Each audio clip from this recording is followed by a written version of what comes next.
Ladies and gentlemen, reaction. This is Change Your Life One Tiny Step at a Time by the channel Kurzgesagt in a nutshell. Yep, I guess this is this one of those existential crisis type of video Kurzgesagt does? I don't know. Kurzgesagt does a lot of videos, so lots of them are philosophical or existential crisis, also is one of them. Science ones, right?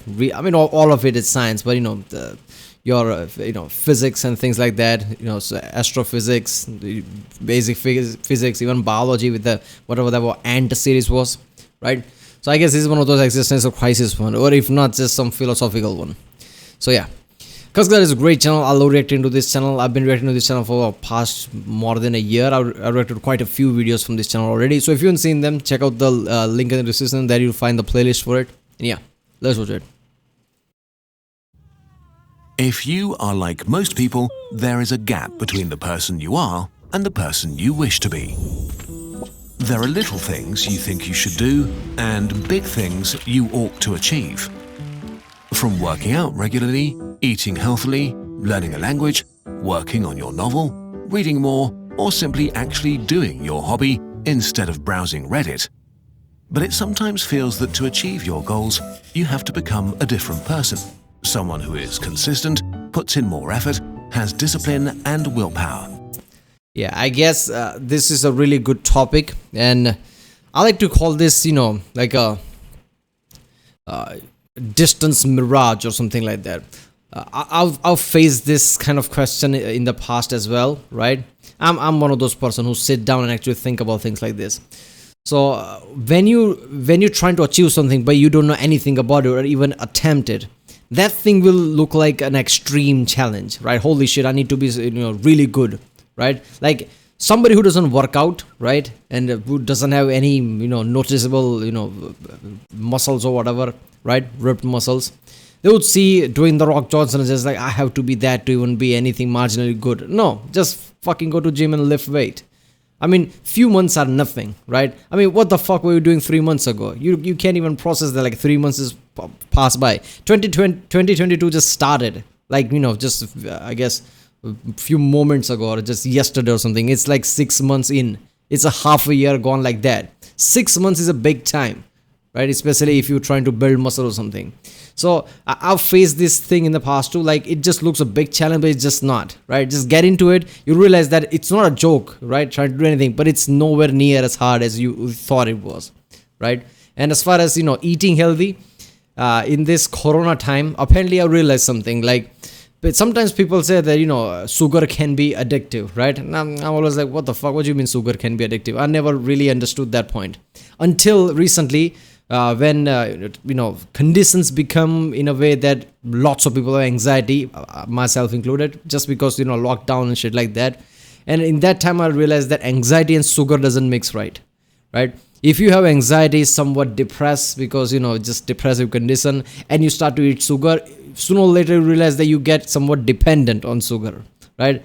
After some time, you just realize that if you don't take sugar, I mean, it's not like you can stop it, sure, but you just feel like, man, just, it'll feel good, right? Day would be good. Otherwise, I'll be just, bad mood all day long. I realized that, like, holy shit, I'm addicted to sugar, right? And after that, I just stopped sugar completely. But that's also a new thing I realized, that sugar can be addictive too if you are combined with anxiety or something. Maybe you've tried your hardest to be like that, and it worked for a while. Until you find yourself slipping back into your old ways. In the end, you always seem to fail, and with every failed attempt, you become more and more frustrated and annoyed with yourself. If you believe success and hustle internet, it's all your own fault. If you don't succeed, you just didn't want it enough, and the failure is all you. Yeah, no, but change is actually hard, and as with most things in life, understanding why makes things easier.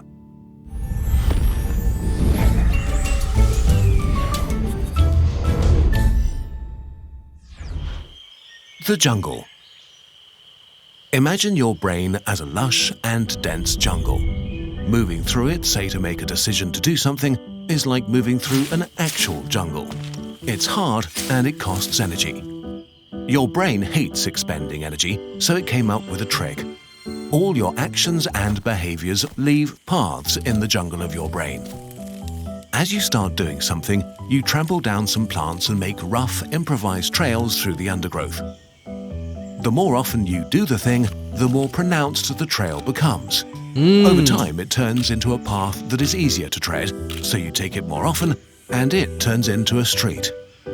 As you repeat doing the thing over and over for years, the street turns into a highway. Traversing it becomes effortless, familiar, and comfortable. The more pronounced your brain highways, the more you get used to their comfort. So we continue to use them, which means we tend to do what we've always done. This is why change is hard, especially as an adult when your jungle is crisscrossed by lots of established streets and highways. This is such a good point. Our brain is wired in a way that we look for efficiency. If we do something, your brain will. If you do something repeatedly, your brain will have something like a like a reflex type, like a motor skill. Like you just know you can do that effortlessly now because you got more efficient at that. Right? It doesn't matter what it is, whether it's habit or something like that. Right? Before you realize that's just become your comfort zone. Anything doing besides that, your brain will be like, that's you're trying to do something extra, right? So our brain basically becomes efficient to one thing, and it makes it so comfortable that you don't want to leave that. That's why it's really hard to change anything, right?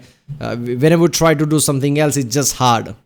When I started to work out, this was a problem with me. My schedule had become in a way that working out was a problem, right? And I was one of those people at the start, like, yeah, just work out for a few months. I'll get a good muscles here and there, and that's it. Before I was a kid, right? Before I realized, like, no, this is what you are now. If you want to have muscle, you have to work out forever, right?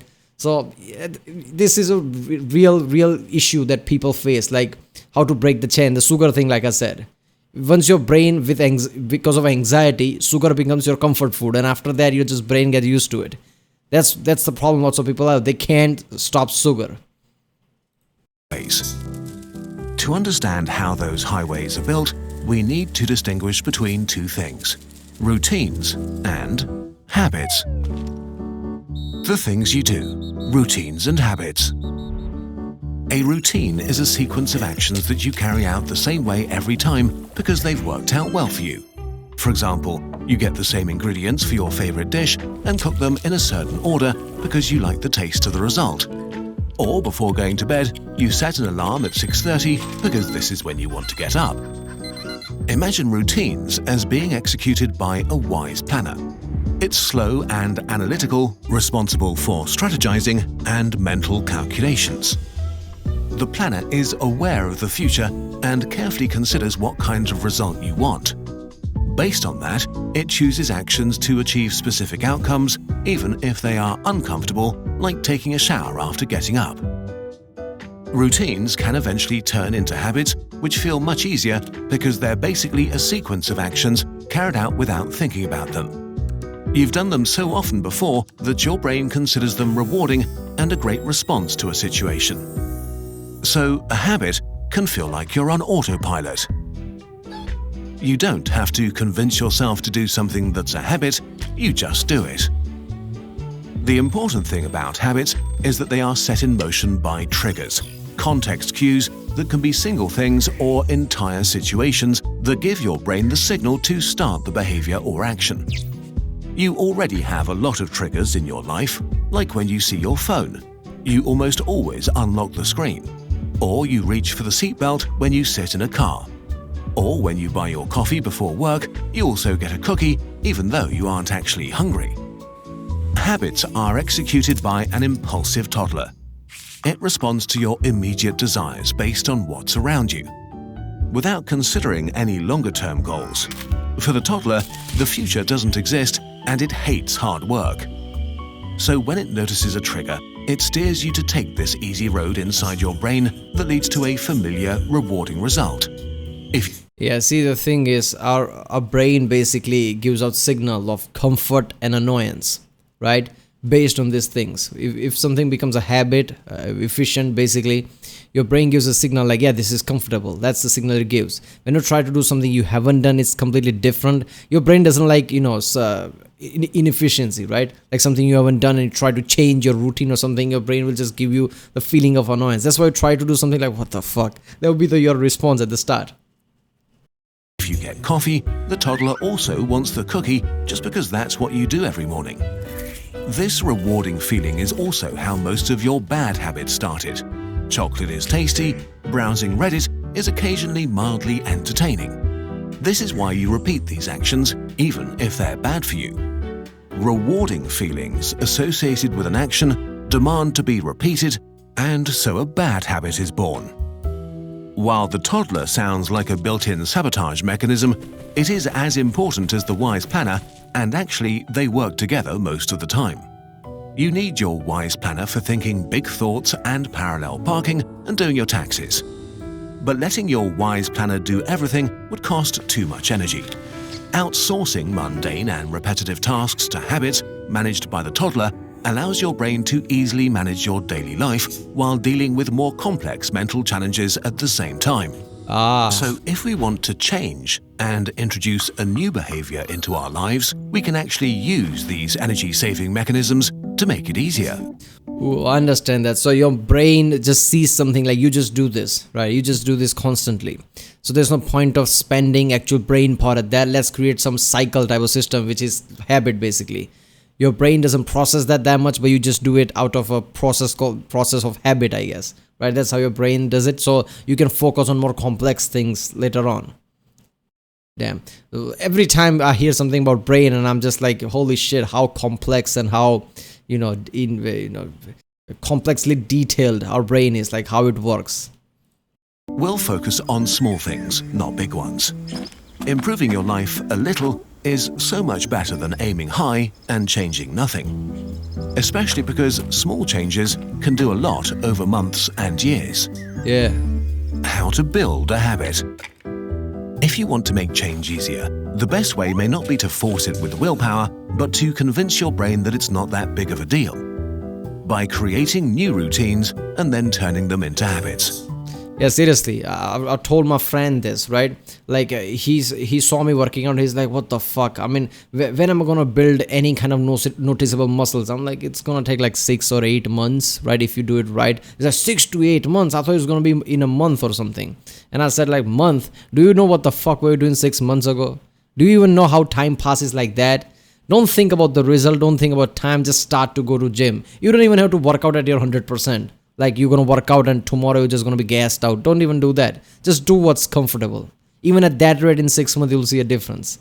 So whenever somebody asks me about this working out, I give them this advice. And all those my friends, I'm not going to say they're they're really physically good, but they are somewhat ripped. Let's just say. Otherwise, they wouldn't have been. They're like, oh fuck me, I don't have time for 6 months. You want your wise planner to construct that first trail and then use your toddler to help initiate the action effortlessly. Let's say you want to work out to be fitter, a very common goal. The first thing to do is to break down this pretty vague goal into clear, separate actions, because the idea is to make the action itself as easy a threshold as possible. So small it's manageable, and so specific that you don't have to think about it a lot. For example, a tangible, controllable action might be doing 10 squats every morning. So you can start by trying to create a routine, but already include clear triggers that the toddler can pick up later on. Remember, a trigger is nothing more than a signal that you always associate with the action. They can be visual pointers like seeing a particular object, like your training outfit, or a certain time of day, or a designated place like a nearby park. Or even better, all of these things combined. The important thing is that you always start doing your action in a specific context. This trigger is the start button that will eventually set off the action automatically. So to establish a home workout habit with 10 squats to begin with, you could make sure to always do them with your exercise gear on at the same place and time, like in your living room at 8 a.m. Once you have your trigger and action, all you need to do is repeat them regularly, ideally every day. If you keep going, they will change from a routine to a habit, from a trail to a highway. Don't get this wrong, the squats will still take you energy to do. But the decision to do them will feel much less like a chore and more like a regular part of your day. While this is simple, it's not easy. Many things you want to turn into habits don't offer as much instant gratification as wasting time on Reddit. To make your new action easier to repeat and more likely to be picked up by the toddler, try to make it pleasurable. Yeah. Not necessarily by rewarding yourself after you've done it, but by making the action or behavior itself more enjoyable. Like only listening. So basically, it depends on what you do. Like working out, I mean, right? Like eventually, it doesn't matter if in 6 months or a year, you will see a difference. So there's a rewarding function already there. If you keep that in mind, you don't need a motivation after that, right? If anything like making, food or something like he was showing here, I guess the motivation there is that you did something by your own self, right? Rather than ordering something like a takeout food or something. So you can keep those simple goals like, why you're doing this and why it's rewarding. If you can focus on that, then yeah. But if you just do something and don't realize why you're doing it, you're just doing it as some repetition thing, yeah, eventually that will also guess out. To your favorite podcast while working out, or chipping away at your taxes while you wait for civilization to load the next round. You need to figure out what works for you. In principle, that's it. Frustratingly simple, like most things you can do to make your life better. How long it takes for your toddler to take over and establish a habit varies widely.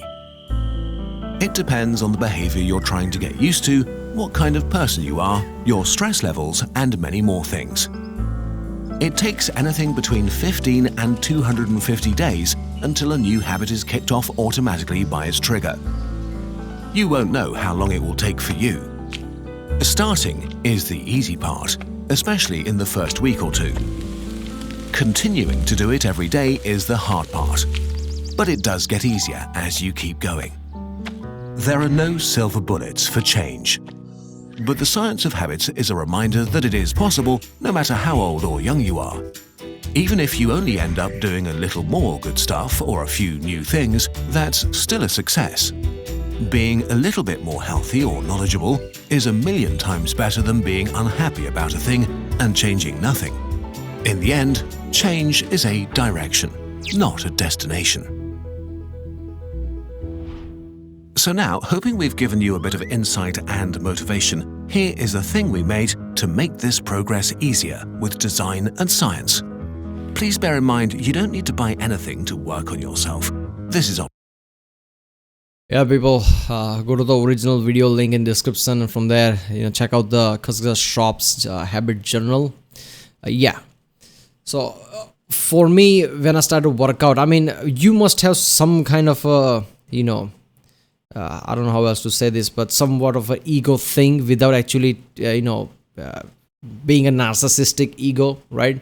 Like if you have something like hard, like, when I started to work out like 6-7 years ago, right? 6-7 years ago, I don't even know, it's 8 years ago or something, I don't know. So when I started working out, me, my friends, and anybody around me, basically where I live, there weren't many people who was even, marginally ripped or something, let alone muscular. And obviously being exposed to the entire world with internet and things, right? I always like, fuck it, I want to build muscles. Now anybody in my place would be like, I'm not surrounded by people who are like this, why am I suddenly thinking this, right? But I was this ego, like, why the fuck can't I, right? I can do it, right? If anybody can, I can. And I just stuck to that is somewhat of an ego, right? And use that as a drive force to basically work out every day. And I was psychotically working out at the first 6 months at least, right? At start, people say like, don't push yourself too much. I did the opposite of that. I got some injuries because of it, but still I pushed with that for, 5 to 6 days a week, right? I was pushing weights way too faster than I should have.